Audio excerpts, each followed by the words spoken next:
Holter monitoring is ambulatory monitoring using a digital recorder attached to a belt.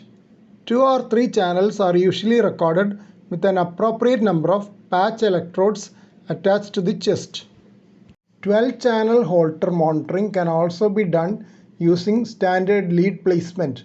Holter monitoring is usually done when an arrhythmia is suspected, though ischemic ST segment deviation can also be picked up by Holter.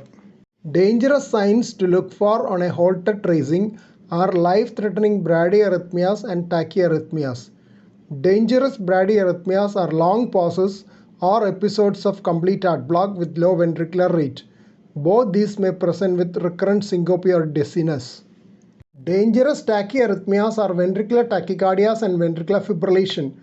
Complex ventricular ectopy and frequent ventricular ectopy may also be forerunners of ventricular tachycardia and ventricular fibrillation. Bidirectional ventricular ectopy suggests the possibility of bidirectional ventricular tachycardia, as in catecholinergic polymorphic ventricular tachycardia and Anderson syndrome. Digoxin toxicity is another cause of bidirectional ventricular tachycardia. Bradycardia can also predispose to tachyarrhythmias.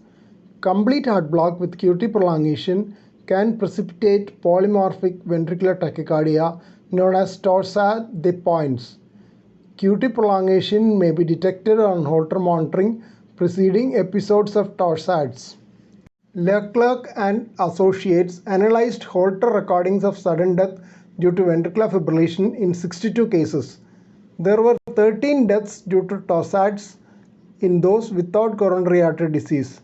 They were related to quinidine-like drugs or hypokalemia.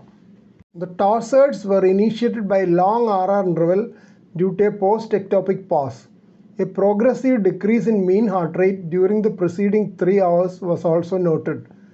The ectopic beat initiating the VT or VF had a coupling interval which was shorter than the shortest value documented before that. So it was the prematurity of the ectopic beat which was ominous. The prematurity index, which is the quotient obtained by dividing coupling interval with the preceding RR interval, was lower in primary VF than in VT leading to VF. In the last hour preceding the VF, higher heart rate was also noted, reflecting an increased sympathetic tone. Here is a long pause. Tracing of complete heart block with AV dissociation and PP interval shorter than the RR interval. Strip of ventricular tachycardia. Ventricular fibrillation, the most dangerous arrhythmia. Complex ventricular ectopy, including bidirectional ectopics. Here are the references